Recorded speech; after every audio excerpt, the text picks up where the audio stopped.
Marseille-Nantes, c'est parti également. Salut Flo Germain. Salut Nico. Salut coach, salut à tous. Une minute de jeu, 0-0. Qui a donné le coup d'envoi? C'est Michel Chatron. Tu connais? Ancien intendant de l'OM. Oui, d'accord, j'avais pas reconnu. Intendant historique de l'OM, effectivement, qui a claqué une bise à Dimitri Payet ou Steve Mandanda qui lui est sur le banc des remplaçants. Michel Chatron, c'était le bon vieux temps quand on voulait savoir à quelle heure arrivait une recrue, un petit texto à Michel Chatron, ça passait bien. Maintenant c'est plus compliqué, mais ça les vrais connaissent. 1 minute et 20 secondes, 0-0 dans un stade Vélodrome quasiment plein, une grosse ambiance et un match qui peut compter, qui va compter pour la deuxième place. Aminarit dans la surface, Aminarit juste à côté, le face à face pour Aminarit, l'ancien Nantais, face à Alban Lafont. Il avait fait le plus dur sûrement en accélérant, prenant de vitesse la défense centrale du FC Nantes. Un ballon de Bouba Kamara parfait, le bon timing de Bouba Kamara. Aminarit le contrôle et la frappe qui est manquée, trop croisée. C'était pourtant un duel en face à face, je le disais, avec Alban Lafont. Et le but nantais, effectivement, la surprise ici au Vélodrome, le corner bien tiré de la part de Cyprien et la tête d'André Girotto au point de pénalty, mais alors tout seul dans un fauteuil pour ajuster sa tête et battre Pau Lopez. Les Marseillais, c'est peut-être un de leurs points faibles cette saison, ils sont parfois friables sur les corners comme ça défensifs, et effectivement Girotto, il s'est régalé pour ajuster sa tête et battre le gardien espagnol de l'OM. 1-0 pour les Canaries. Attention à Bakambu, pourquoi pas Bakambu qui va dribbler, Bakambu qui va peut-être marquer, juste à côté, il avait bien redressé la course du ballon et il n'y avait pas de position de hors-jeu à vérifier. En tout cas, ballon dans la profondeur pour Cédric Bakambu. Il y a peut-être une position de hors-jeu très légère, il fait le crochet extérieur pied droit pour éliminer Alban Lafont, et vous savez, dans un angle très fermé de son pied droit, il essaye de retrouver le cadre et le ballon qui file devant le but nantais. Oui, pénalty pour l'Olympique de Marseille, effectivement, une faute de Nicolas Palois sur Bouba Kamara, et au départ de cette action, il y a un énorme Matteo Guendouzi qui sur le côté gauche déborde, dribble, fait le tour presque de toute la défense nantaise et se heurte à un gardien nantais en pleine forme depuis le début de la rencontre, Alban Lafont. Il y a un deuxième ballon avec un centre de Payet, ça arrive au deuxième poteau, ça combine bien d'abord avec Saliba, Guendouzi et effectivement Kamara qui côté droit entre dans la surface et se fait toucher. C'est pas une faute énorme, mais avec la vitesse de Kamara et dans la surface, pénalty indiscutable. Dimitri Payet face à Alban Lafont, 1-0 pour les Nantais. Payet qui s'élance face au virage nord, c'est tiré par Payet et le voilà, le but marseillais, le 15e but de la saison, toute compétition confondue pour Dimitri Payet. Des fois il les laisse à Milik est sur le banc. Payet a pris ses responsabilités, l'OM égalise. Le but sur pénalty, un but partout entre Marseille et Nantes. Le but nantais, la reprise de volée magnifique. Paul Lopez, il peut mieux faire encore sur ce centre de Nicolas Palois, et c'est William Cyprien d'une volée pied gauche qui vient faire trembler les filets. Superbe reprise de volée de la part de Cyprien, et les Nantais, après l'égalisation sur pénalty de Dimitri Payet, qui prennent l'avantage, 2-1.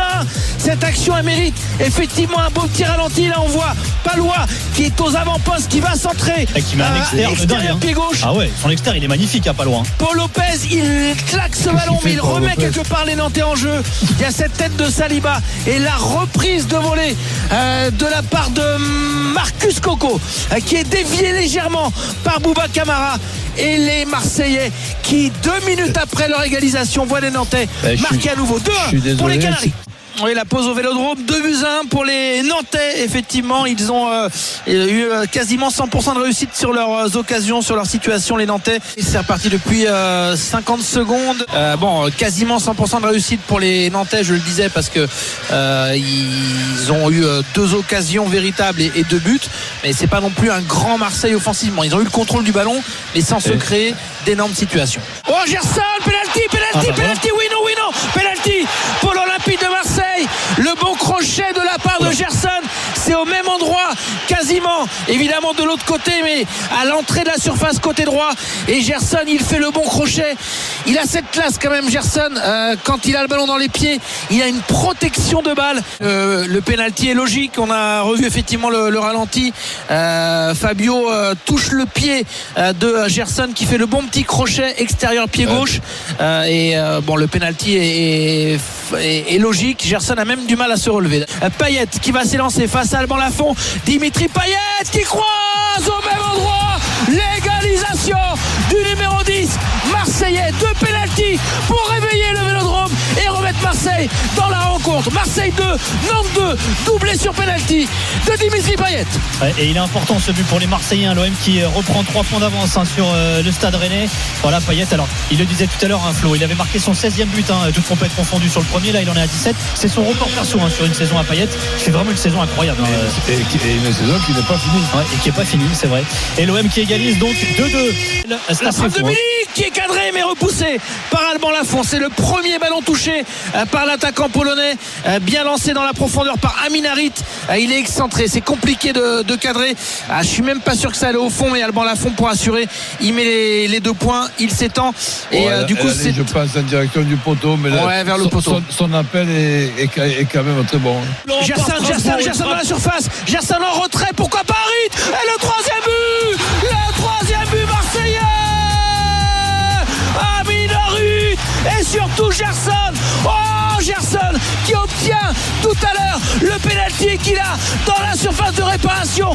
Quelle lucidité il a pour s'entrer en retrait et trouver Amin Harit. Paul Lopez au final la claquette de Paul Lopez a failli être l'égalisation nantaise avec un long ballon effectivement. Il n'y a pas de position de hors-jeu, même si c'est limite et Boukari qui est sur le point de lober Paul Lopez. Pour le coup, coach, il fait l'arrêt qu'il faut. La claquette, la première est compliquée, la deuxième il court mais le ballon n'allait pas filer tout doucement dans les cages Marseille. Carton rouge pour Marcus Coco. Je serais étonné que ce soit un rouge direct. Non, c'est bien un deuxième carton jaune. Il avait pris un jaune effectivement en première période et là dans un duel avec Bouba Camara, il lui met la main au visage et je pense qu'il y a eu une petite contestation de sa part derrière, ce qui justifie ce carton jaune, parce que sinon c'était un duel assez logique. 3-2 juste, on le rappelle, pour l'Olympique de Marseille, messieurs, et on est quasiment au-delà des 4 minutes de temps additionnel. C'est terminé ici au Vélodrome. Match compliqué pour les Marseillais, mais match spectaculaire. Ils ont été menés 2 fois grâce à des buts de Giroto et de Marcus Coco pour les Nantais, doublé de Payet les 2 fois sur penalty, et le but vainqueur signé Amin Harit. Superbe opération au classement pour l'OM qui a 6 points d'avance sur le 3e. 3-2 pour les Marseillais face à Nantes.